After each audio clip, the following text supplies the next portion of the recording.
আজকের খুতবায় ইনশাআল্লাহ আমি আপনাদের সাথে আমাদের দিনের একটি গুরুত্বপূর্ণ ধারণা সম্পর্কে আলোচনা করব, যে সম্পর্কে কোরআনে বহুবার বলা হয়েছে, কিন্তু দুর্ভাগ্যক্রমে অন্তত আমার জানা মতে, অবশ্যই আল্লাহ তাআলা ভালো জানেন, তবে আমার ব্যক্তিগত পর্যবেক্ষণ অনুযায়ী সাধারণ মুসলিমরা বিশেষত এই বিষয়টিতে বেশ বিভ্রান্ত, যে বিষয়টি কিনা আমাদের ইমানের সাথে সম্পৃক্ত।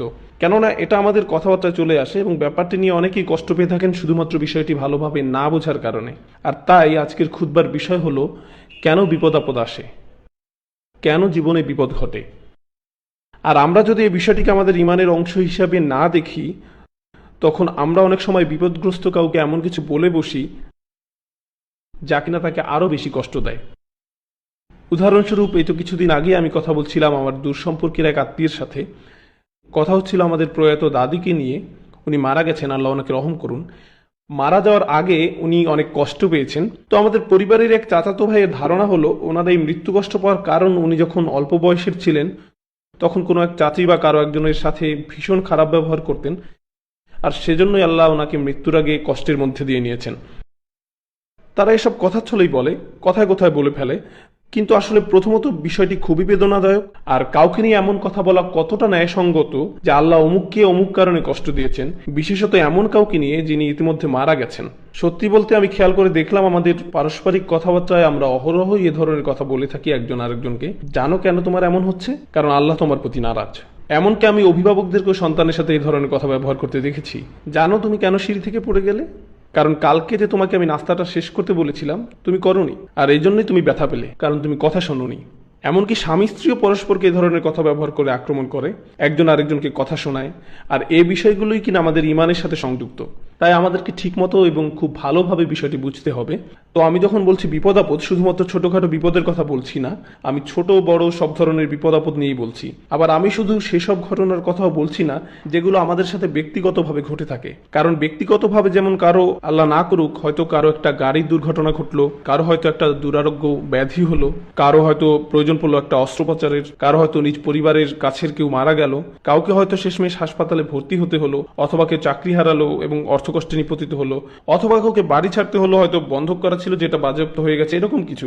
এগুলো ছাড়াও আরো ব্যাপক পরিসরের ঝামেলা রয়েছে যেগুলোতে একটি সমাজ কিংবা একটা শহর আক্রান্ত হয়। যেমন বন্যার কবলে পড়লো একটা শহর আর পুরো শহরটা বিপর্যস্ত হয়ে গেল। একটা ভূমিকম্প হলো, শত শত হাজার হাজার জীবন বিপর্যস্ত হলো, অথবা দুই জাতির মধ্যে যুদ্ধ শুরু হলো কিংবা গৃহযুদ্ধ শুরু হয়ে গেল। আর যা কিনা ছিল একটা শান্তিময় পরিবেশ, হঠাৎ তা আপতিত হলো আগুনের মুখে, সম্পূর্ণ পুরে ছারখার হয়ে গেল।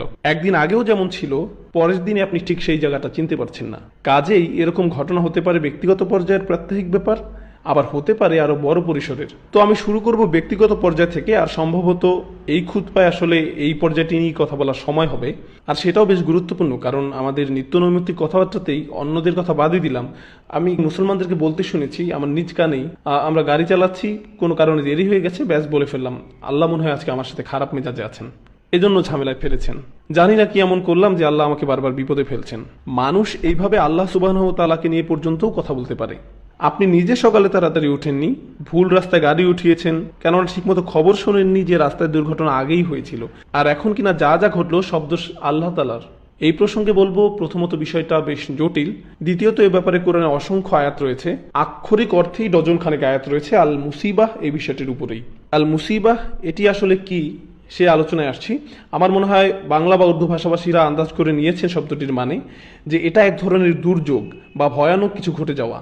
আরবিতে আমরা মোটামুটি এরকম কাছাকাছি অর্থে এই শব্দটি ব্যবহার করি, তবে প্রকৃতপক্ষে মুসিবাহ বলা হয় অনেক বড় মাপের বিপদ বা দুর্যোগের ক্ষেত্রে। মুসিবাহ শব্দটি এসেছে আরবি ভাষার আসবাহ থেকে, আর আসবাহ হলো কোনো একটা লক্ষ্যবস্তুকে আঘাত করা। যখন আপনি একটি লক্ষ্যবস্তুকে ঠিক মতো আঘাত করতে পারবেন, তখন লক্ষ্যবস্তুতে এই আঘাত করাটা, এই জায়গার মতো আঘাত করাটাকে বলা হয় সওয়াব। যার কারণেই অন্য আরেকটি শব্দ সঠিক এর আরবি হলো সওয়াব, সহিহ। সঠিক লক্ষ্যে আঘাত করার ক্রিয়াটি হচ্ছে ইসাবা। এখন মুসিবা শব্দটি হলো কিছু একটা যা আপনাকে আঘাত করে, আর আঘাতটা একেবারে জায়গা মতো এসে। সুতরাং প্রথমত এই শব্দের প্রয়োগ হিসাবে আমরা আল্লাহ তাআলার কাছ থেকে যা শিখি তা হলো আমাদের অবস্থা বা আমাদের সাথে ঘটেছে এমন কিছু বর্ণনা দিতে গিয়ে কোনো একটা কিছু কারিসা, হাদিসা ওয়াকিয়া, আমাদের সাথে একটা খারাপ কিছু হয়েছে, একটা অঘটন ঘটেছে, কিন্তু আল্লাহ অন্য শব্দগুলো তেমন প্রয়োগ না করে বেশিরভাগ সময় আল মুসিবাহ শব্দটি ব্যবহার করে থাকেন। কেননা আল্লাহ এটাই বুঝিয়ে দেন যে যে পর্যন্ত তার নির্ধারিত ভাগ্য সম্পৃক্ত, যে পর্যন্ত তার পরিকল্পনা জড়িত, ঘটে যাওয়া পুরো ব্যাপারটি তখন একটা ছুটে আসা তীরের মতো, যেটা আপনাকে লক্ষ্য করেই ছোড়া হয়েছে আর যেটা অবধারিতভাবে একদম আপনার গায়ে এসেই বিঁধবে। কখন, কোথায়, কিভাবে, কত গভীরভাবে, কত খারাপভাবে এসে বিঁধবে সবকিছু নির্ধারিত হয়েছে। এটা একদম নিখুঁত নিশানা ছিল। এরপর আবার শব্দটির শেষে রয়েছে তা মারবুতা, যে জন্য আমরা মুসিবাহ উচ্চারণ করি, মুসিব না কিন্তু। আর শব্দের শেষে এই তা মারবুতা যোগ করে শব্দে আল হাদাস ধারণাটিকে সংশ্লিষ্ট করা হয়, যার মানে হলো প্রত্যেকটি ছোট ছোট ঘটনা বা প্রত্যেকটি ক্ষুদ্রাতি ক্ষুদ্র জিনিস। দেখুন আমি আপনি কিভাবে চিন্তা করি। উদাহরণস্বরূপ প্রথম যে জিনিসটা ঘটলো তা হলো অফিস যাওয়ার পথে গাড়ি নষ্ট হয়ে গেল, যার ফলে মিটিংয়ে দেরি হলো। তারপর এই দেরিতে পৌঁছানোর জের ধরে আমার চাকরিটা চলে গেল। আর তার ফল হলো আমার বিবাহ বিচ্ছেদ, এর থেকে এই ফল, এর থেকে এই ফল, এই থেকে এর ফল। এক ভাইয়ের সাথে একবার দেখা হলো, খুব বেশি দিন আগের কথা নয়, তার পাসপোর্ট সংক্রান্ত কিছু ঝামেলা চলছিল। সেই ঝামেলার ফলে সে তার পাসপোর্টটি হারিয়ে ফেলে, তার ফলস্বরূপ সে চাকরি হারায়। আর সেই সূত্র ধরে তার বউয়ের সাথে তার বাদানুবাদ ঘটে। তখন সে সবকিছুর জন্য দোষ দেয় পাসপোর্ট কোম্পানিকে, অথবা যে ভিসার কাজ করছে সেই কোম্পানিকে। তাদের কারণে আমি চাকরি হারিয়েছি, আমার সবকিছু হারিয়েছি। এভাবে তারা সবকিছুকে এক সুতায় গেঁথে ফেলে। কর্ম এবং ফলাফল, কর্ম এবং ফলাফল, কর্ম এবং ফলাফল, সবকিছুরই অবতারণা কিনা ওই একটি জিনিস থেকে। আর আমরাও কিন্তু এগুলো থেকে মুক্ত নই। কিন্তু আল্লাহ তাআলা বলছেন এই সমস্ত বিপদের মধ্যে যে একটি বিপদ, এগুলো প্রত্যেকটি বিপদ পৃথক এবং একক। তাদের কোনোটি একে অপরের ফলস্বরূপ নয়, বরং তারা প্রত্যেকেই হলো আল্লাহ কর্তৃক নির্ধারিত প্রকল্পের ফল। আল্লাহ তাআলার ইচ্ছাতে এই ঘটনা প্রবাহের প্রতিটি ঘটনা এক এক করে ঘটছে। আবার এরকম অনেক মানুষই আছেন যাদের অবস্থা অনেকটা আপনার মতোই, কিন্তু তাদের সাথে এমনটি হয় না। তাদের ঘটনা প্রবাহ একরকম হয় না। আল্লাহ তাদের জন্য ভিন্ন কিছু নির্ধারণ করেছেন। তো তাহলে এটাই হলো আল মুসিবাহ শব্দটির প্রথম পাঠ, যে বিপদটি সুনির্দিষ্টভাবে আপনার জন্যই ধার্য। দুটো আয়াত, ডজন খানেকের মধ্যে অন্তত পক্ষে দুটো আয়াত রয়েছে যা কিনা কোনো অবস্থাতেই আমাদের ভুলে যাওয়া উচিত নয়। মুসিবাহ শব্দটি প্রসঙ্গে আল্লাহ তাআলা সর্বপ্রথম বলেছেন সূরা বাকারাতে, যে আয়াতগুলো আমি আগেই তেলাওয়াত করেছি, অভিনন্দন জানাও ধৈর্যশীলদের। কি অদ্ভুত ভাষাই না আল্লাহ তাআলা ব্যবহার করে থাকেন। যখন আপনার কিংবা আমার কোনো একটা কঠিন সময় এসে পড়ে, তখন আমাদের ধৈর্য ধারণ করা কর্তব্য। সুখের সময় তো ধৈর্য ধারণের প্রশ্ন আসে না, কিন্তু আপনার ধৈর্য ধারণের দরকার যখন কিনা আপনি বিপর্যস্ত, যখন কিছু একটা সমস্যা হয়, যখন খারাপ কিছু ঘটে। আপনার গ্রাজুয়েশন করার কথা ছিল, আল্লাহ বিলম্বিত করলেন, আপনি একটা ক্লাসে পাশ করতে পারলেন না, এখন আপনাকে কিছুটা ধৈর্য ধরতে হবে। আপনি অসুস্থ হয়ে পড়লেন, আপনাকে ধৈর্য ধরতে হবে। কোনো একটা খারাপ কিছু ঘটলে আপনাকে ধৈর্য ধরতে হবে। এখন আপনারাই বলেন, আপনি যখন নিজেরা কথা বলি, কেউ একজন হয়তো এমন একটা কঠিন অবস্থার সম্মুখীন হলো যখন ধৈর্য ধরা ছাড়া পথ নাই, মনে করুন একই অবস্থায় আপনি আমি, সেই মুহূর্তে আপনার আমার জন্য একমাত্র পরামর্শ হলো ধৈর্য ধারণ করা। এখন এই অবস্থায় কি কেউ এই ব্যক্তিকে বলবে যে আপনাকে অভিনন্দন? দেখুন এর কি কোনো মানে হয়? কিছুই তো বোঝা যাচ্ছে না। ভাই আমার মনে হচ্ছে আপনি দুঃসময়ে আছেন, আমি দোয়া করি আল্লাহ আপনাকে আরো ধৈর্য দান করুন। আপনি এই অবস্থায় কারোর সাথে হেসে কথা বলবেন না বা তাকে অভিনন্দনও জানাবেন না। সাধারণত আপনি কখন কাউকে অভিনন্দন জানান? যখন কিনা তার একটা খুশির কিছু ঘটে, যখন কিনা তার সবকিছু পরিকল্পনা অনুযায়ী সংঘটিত হয়। কেউ তার পছন্দের চাকরিটা পেয়ে যায়, কারো পদোন্নতি হয়, অথবা কেউ বিয়ে করার কথা ভাবছে, পছন্দ মতো সবকিছু ঠিকঠাক হয়ে যায়। এমন আনন্দের মুহূর্তগুলোতেই আমরা অভিনন্দন জানাই। অথচ আল্লাহ পাক কি বলছেন? তিনি বলছেন যারা ধৈর্য ধরে আছে তাদের অভিনন্দন জানাও। সুবহানাল্লাহ। কেন? কারণ একজন মুমিনের দৃষ্টিভঙ্গিই হবে আলাদা। হয়তো যেই বিপদের মাঝে দিয়ে আপনি যাচ্ছেন, পুরো ঘটনাটার উদ্দেশ্যই একটা, যাতে আপনি ধৈর্য ধারণ করতে পারেন। আর যদি আপনি ধৈর্য ধারণ করতে পারেন, তখনই আপনি অভিনন্দন পাওয়ার যোগ্য।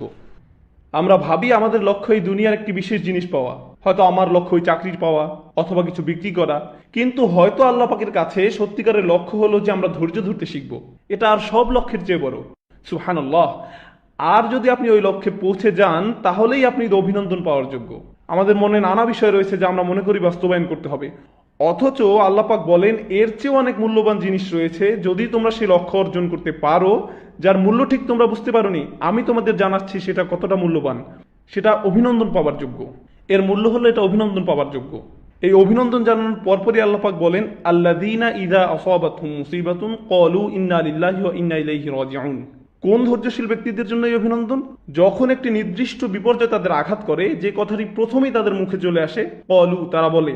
এমনকি ফাকালুও নয়, সুম্মা ক্বালুও নয়। আল্লাহ পাক বলছেন না যে তখন তারা বলে, যদি এটা ঘটে বা যখন ঘটে তখন তারা বলে। বাক্যটিতে কোনো যখন বা তখন নেই। এখানে বলা হয়নি ফাকালু। কেন নেই? কারণ এটা হতে হবে তাৎক্ষণিক জবাব। আমরা ফিজিক্স অথবা মেডিসিন বা বায়োলজিতে পড়ে থাকতে পারি ক্রিয়া প্রতিক্রিয়ার ব্যাপার। যখন একজন ডাক্তার আমাদের শরীরে প্রতিক্রিয়া লক্ষ্য করেন তখন সে হাঁটুতে হালকা করে আঘাত করেন এবং পা তাৎক্ষণিকভাবে একটু উপরে উঠে যায়। তারা এই রিফ্লেক্সগুলো পরীক্ষা করে। এই আয়াতটি আমাদের এটাই শিখাতে চাচ্ছে যে যখন যাবতীয় বিপদ আপদ আপনার উপরে আসবে আমাদের একটি তাৎক্ষণিক প্রতিক্রিয়া হওয়া উচিত। প্রতিক্রিয়া কখনোই দেরিতে হয় না, সঙ্গে সঙ্গে হয়ে যায়। এটা এমনিতেই চলে আসে। আর কি চলে আসে? ইন্না লিল্লাহ, কোনো সন্দেহ নেই আমরা আল্লাহর জন্যই, ওয়া ইন্না ইলাইহি রাজিউন, এবং কোনোই সন্দেহ নেই আমরা একমাত্র তার কাছেই ফিরে যাব, অর্থাৎ আমাদেরকে আমাদের মালিকের কাছেই ফিরিয়ে দেওয়া হবে। বিপদের সময় এই আয়াতটি কেন গুরুত্বপূর্ণ? আমাদেরকে এর হিকমত সম্পর্কে ভাবতে হবে যে যখনই কোনো বিপদ আপদ আসে কেন আমরা ইন্না লিল্লাহি ওয়া ইন্না ইলাইহি রাজিউন পড়ি। যখনই আপনি ফোনে কোনো খারাপ খবর শুনলেন তখনই কেন আপনি ইন্না লিল্লাহি ওয়া ইন্না ইলাইহি রাজিউন পড়েন? এখন প্রথমে বুঝতে চেষ্টা করুন যে আপনি যদি এটা বলেন তাহলে কুরআন আপনার জন্য একটি পুরস্কার বরাদ্দ করেছে। প্রথমে আমি আপনাদের সাথে সেই পুরস্কারটি শেয়ার করতে চাই। ঠিক আগের আয়াতটিতে আল্লাহ আদেশ করেছিলেন মুমিনদেরকে অভিনন্দন জানাতে। এখানে আদেশটি হলো আমর ফিল মুফরাদ। এখানে বহুবচন অবাশশির সাবিরিন বলা হয়নি, বরং বলা হয়েছে অবাশশির সাবিরিন, যা এক বচন। অভিনন্দন জানান তাকে যার ধৈর্য রয়েছে। এখানে অভিনন্দন জানানোর আদেশটি এক বচনে ব্যবহৃত হয়েছে। আর যখন আল্লাহ পাক শুধুমাত্র একজনকে আদেশ করছেন তখন এটি আমাদের নবী সাল্লাল্লাহু আলাইহি সাল্লামের উপর সরাসরি আদেশ, অর্থাৎ রাসূল সাল্লাল্লাহু আলাইহি সাল্লাম তার নিজ মুখ থেকেই ধৈর্যশীলদের অভিনন্দন জানাবেন। আর এর পরের আয়াতটিতে তিনি বলছেন যারা ইন্না লিল্লাহি ওয়া ইন্না ইলাইহি রাজিউন বলছে বিপদের সময়, আল্লাহ পাক আমাদেরকে তাদের অন্তর্ভুক্ত করুন। যখন আমরা কিয়ামতের দিন দাঁড়িয়ে থাকবো আমরা যেন তাদের অন্তর্ভুক্ত হই যাদের রাসূল সাল্লাল্লাহু আলাইহি সাল্লাম নিজে অভিনন্দন জানাবেন। এই আয়াতটিতে এটাই বলছে যে রাসূল সাল্লাল্লাহু আলাইহি সাল্লাম নিজে তাদেরকে অভিনন্দন জানাবেন যারা এই কাজটি করে। আর আমরা অবশ্যই তার কাছ থেকে অভিনন্দন পেতে চাই। যখন আমাদের পরিবারের কেউ আমাদের অভিনন্দন জানায় তখন এক ধরনের অনুভূতি হয়। যখন স্কুলের প্রিন্সিপাল অভিনন্দন জানায় তখন এক ধরনের অনুভূতি হয়। আবার যখন ভার্সিটির ডিন আমাদের অভ্যর্থনা জানায় তখন এক রকমের অনুভূতি হয়। আর যখন রাসূল সাল্লাল্লাহু আলাইহি সাল্লাম ওই ধৈর্যশীলদের অভ্যর্থনা জানাবেন, আল্লাহ পাক তাকে আদেশ করেছেন তাদের অভিনন্দন জানাবার জন্য। আমরা অবশ্যই সেই ধৈর্যশীলদের একজন হতে চাই। এটাই সেই পুরস্কার। এখন আমরা ইন্না লিল্লাহি ওয়া ইন্না ইলাইহি রাজিউনে ফিরে যাই। কিছু উদাহরণ দেওয়া যাক। আমি জানি আপনাদের কারো কারো সমস্যা হয়তো এর চেয়ে অনেক বড় যে উদাহরণটি আমি দিচ্ছি আমার কল্পনা থেকে। আপনারা আমার ব্যাপারেই ভাবুন উদাহরণগুলো। ধরুন আমি একটি প্রাইভেট কার ড্রাইভ করছি, একদম নতুন কেনা, কিন্তু কিছুক্ষণ পরেই গাড়িটিতে কোনো একটি সমস্যা দেখা গেল। বাধ্য হয়ে গাড়িটি সাইড করে রাস্তার পাশে রাখতে হলো। প্রচন্ড রাগ হলো আমার। অনেকগুলো টাকা দিয়ে গাড়িটা কিনলাম, কিভাবে হতে পারে এমন কিছু? জরুরি একটা কাজ মিস হয়ে যাচ্ছে, এই গরমে জ্যামের মধ্যে আটকে আছি, ওইদিকে এসিটাও ঠিক মতো কাজ করছে না। এই সব কিছুই নিজের মনে ভাবছি। কিন্তু একজন সত্যিকারের মুমিন হিসাবে যেটা ভাবা উচিত তা হলো ইন্না লিল্লাহি ওয়া ইন্না ইলাইহি রাজিউন। কেন? কারণ আমি ভাবছি গাড়িটার উপর আমি বিরক্ত, কারণ আমি এটার মালিক, গাড়িটা আমারই। কিন্তু আমি নিজেকে মনে করিয়ে দিচ্ছি যে আমি কিছুরই মালিক নই, বরং আমি নিজেও অন্য কারো সম্পত্তি। আমি একমাত্র আল্লাহ, তিনিই তো আমার মালিক। কোনো সন্দেহ নেই আমি তারই জন্য। কিভাবে তাহলে আমি অভিযোগ করব কিছুর ব্যাপারে? আমি তো কিছুরই মালিক নই। মানুষ তখনই রেগে যায় যখন সে প্রাপ্য কিছু আশা করে। যখন আমার কিছু পাওয়ার কথা ছিল, যখন আমার ফোন ঠিক মতো কাজ করছে না, গাড়িটা ঠিকভাবে কাজ করছে না, লাইটটা অন হচ্ছে না, যখন প্রাপ্য কিছু আমরা না পাই তখনই আমরা রেগে যাই। অথচ এই আয়াতটিতে আমরা বলি ইন্না লিল্লাহ। আমরা মেনে নেই যে আসলে আমাদের প্রাপ্য বলতে কিছু নেই।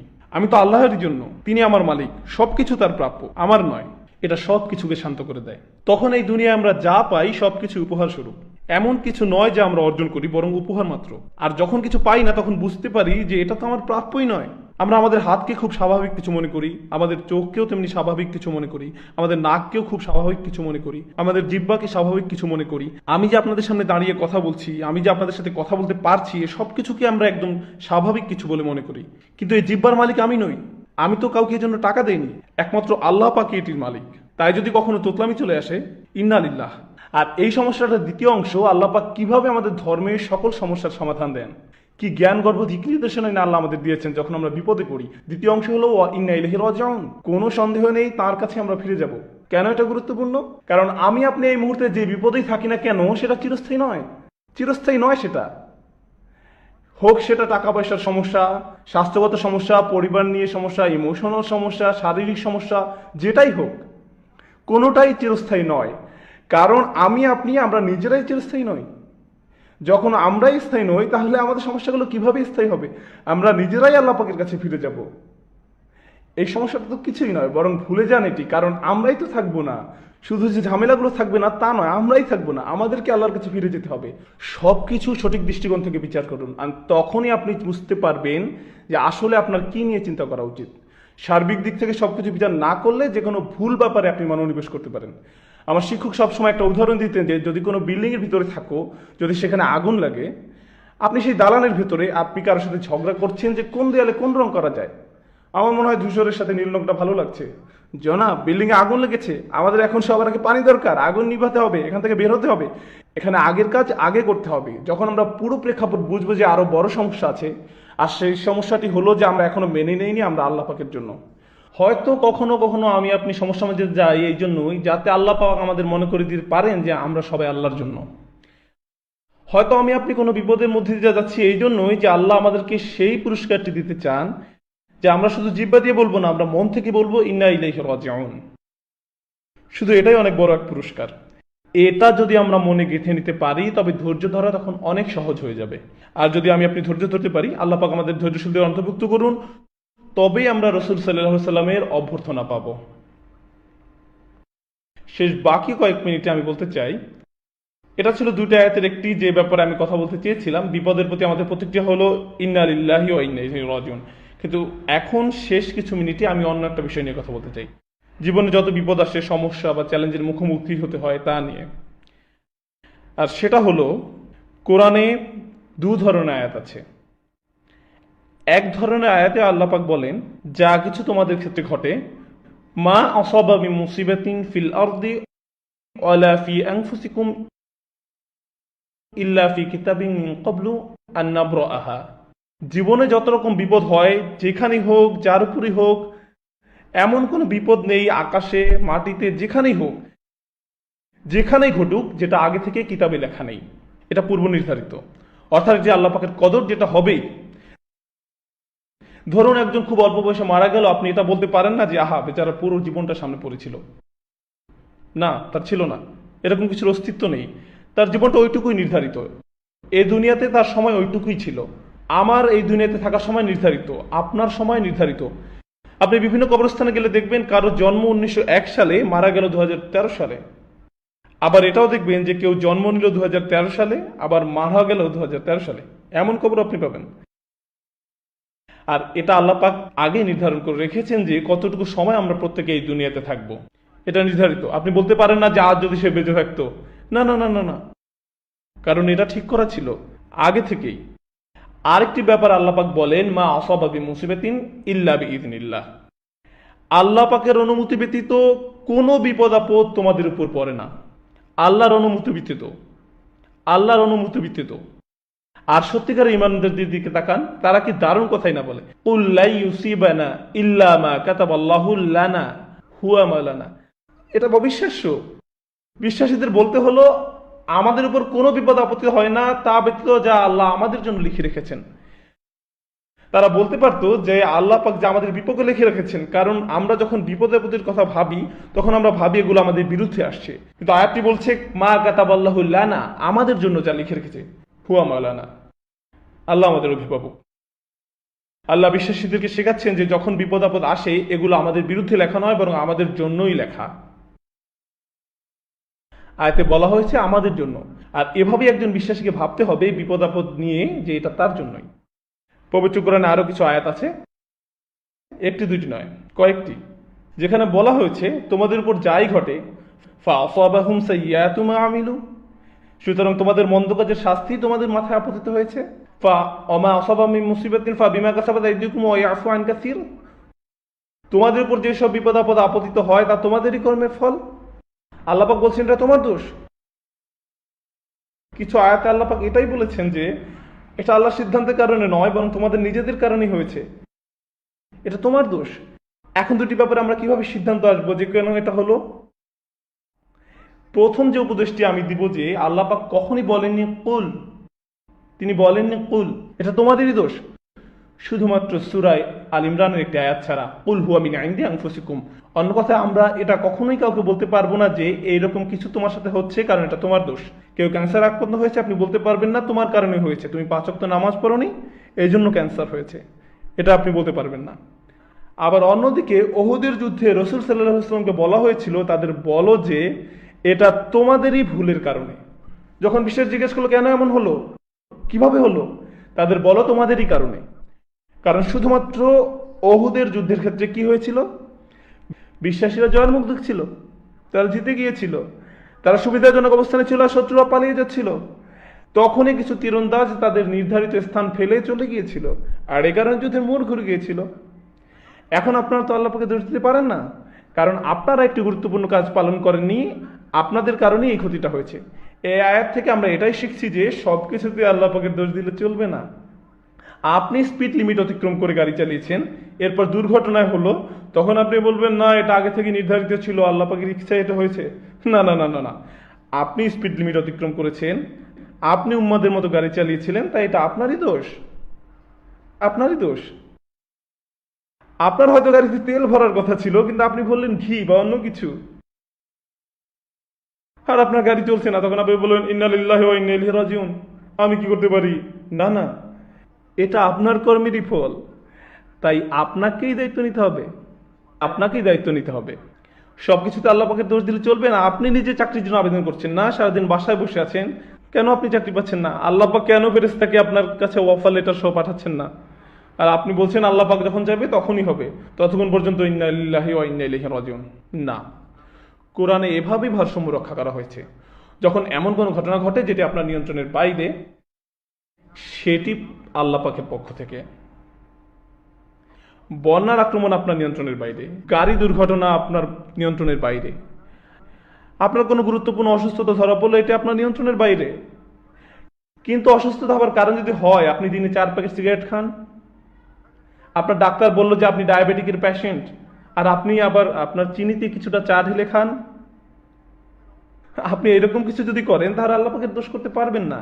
এটা মিন ইনদি আনফুসিকুম, আপনারই দোষ। কোরআন এই সমস্যার সমাধান চমৎকার ভারসাম্যপূর্ণভাবে করেছে। এটা বিশ্বাসীদের বুঝতে হবে কি করে দায়িত্ব নিতে হয় নিজের কর্মফলের। তবে যেটাই হোক, বিপদ যে কারণে আসুক, যদি সেটা মৃত্যু না হয়, এটা আল্লাহ পাকের কাছ থেকে একটি পুরস্কার, এটা আল্লাহর পক্ষ থেকে পুরস্কার, যেন আমরা শিক্ষা নিয়ে সামনে এগিয়ে যেতে পারি আর ভবিষ্যতে ভালো কিছু করতে পারি। কিছু মানুষ আছে যাদের চাকরি হারায়, তাদের মাঝে দু ধরনের মানুষ আছে, কেউ নিজেকে দোষ দেয়, কেউ আবার আল্লাহ পাককে দোষ দেয়। কখনো কখনো এটা অর্থনৈতিক দুরবস্থার কারণ হতে পারে, কিন্তু আপনি যদি প্রতিদিন দেরি করে অফিসে আসেন, আপনার কাজ শেষ করেন না, ঠিকমতো যোগাযোগ রাখেন না, প্রতিদিন 30টা মেইল আসছে আপনি সেগুলো জবাব দিচ্ছেন না, তারপর আপনি বরখাস্ত হলেন, তখন আল্লাহ পাককে দোষ দিতে পারেন না। আপনার চাকরি যাওয়ার কথাই ছিল, আর যখন আপনি বরখাস্ত হলেন, এটা আল্লাহর পক্ষ থেকে পুরস্কার, কারণ পরের বার আপনি যখন চাকরি করবেন, আপনি আগের বারের মতো এই ভুলগুলো করবেন না, আপনি শিক্ষা নিয়ে নেবেন। মাঝে মাঝে আমাদের বিপদগুলো আমাদের আগের চেয়ে ভালো মানুষের পরিবর্তন করে, ভালো বিশ্বাসীতে তৈরি করে, মানসিকভাবে আমাদের শক্ত করে, আরো দায়িত্ববান করে তোলে। এখন পুরোটার একটা সারমর্ম ওই শেষ কিছু মিনিট দেওয়ার চেষ্টা করব। প্রথমত, যখনই কোনো বিপদ আপদ আসবে, আপনার জবানকে শিক্ষা দিন যেন সেটা বলে ইন্না লিল্লাহি ওয়া ইন্না ইলাইহি রাজিউন। দ্বিতীয়ত, অন্য কাউকে এটা বলবেন না যে তার এই বিপদ পড়েছে আল্লাহ পাকের কারণেই, কাউকে এমন কিছু বলবেন না। আপনি যদি কাউকে এগুলো বলতে চান, কারো কথা ভাবার আগে নিজের কথা ভাবুন। অদৃশ্য থেকে যা হলো, আল্লাহ পাকের কাছ থেকে যা হলো, সে ব্যাপারে আপনি এই সিদ্ধান্তে উপনীত হতে পারেন না যে আল্লাহ এটা কেন করেছেন। আল্লাহ পাক আপনার কাছে ব্যাখ্যা উপস্থাপন করেননি যে কেন তিনি এটা করেছেন, আপনাকে সে অনুমতি দেওয়া হয় নাই। আর আপনার আমাদের নিজেদের জন্য আমাদেরকে এই পার্থক্যটা করতে হবে যে যখন আমাদের নিয়ন্ত্রণের বাইরে কিছু ঘটে, তখন আমরা বলবো ইন্না লিল্লাহি ওয়া ইন্না ইলাইহি রাজিউন। আর যখন আমাদের নিয়ন্ত্রণে কিছু ঘটবে আমাদের সাধ্যের মাঝেই, তখন আমরা আমাদের দোষ স্বীকার করতে হবে, আমরা নিজেরাই ভুল করেছি, আমাদের ভালো করা উচিত ছিল, এটা আমাদের কৃতকর্মেরই ফল। আল্লাহ পাক আমাদেরকে দায়িত্ববান মুসলিম হওয়ার তৌফিক দান করুন। বিশেষ করে আমরা যে কথাবার্তাগুলো বলি তাতে আল্লাহ তাআলা আমাদের অন্তর্ভুক্ত করুন তাদের যারা নবী সাল্লাল্লাহু আলাইহি ওয়াসাল্লামের অভিনন্দন পাবেন ধৈর্যশীল হিসেবে। আমাদের তিনি ইন্না লিল্লাহি ওয়া ইন্না ইলাইহি রাজিউন বলার তৌফিক দান করুন। আমাদের মুখ দিয়ে এবং মন দিয়ে যখনই কোনো বিপদ আপদে আমরা পড়বো, আল্লাহ পাক আমাদের অন্তরকে শক্তিশালী করে দিন, আমাদের অন্তর্ভুক্ত করে দিন যারা এই দুনিয়ার সকল পরীক্ষায় ধৈর্যের সাথে অতিক্রম করে যান। আল্লাহ তাআলা আমাদেরকে তাদের অন্তর্ভুক্ত করুন যারা সকল পরীক্ষা উত্তীর্ণ। কিয়ামতের দিন তার সাথে সাক্ষাতের সময় যেন আমাদের বক্ষ আলোকিত থাকে এবং ডান হাত থেকে আলো বিচ্ছুরিত হয়। بارك الله لي ولكم في القرآن الحكيم ونفعني وإياكم بالآيات والذكر الحكيم.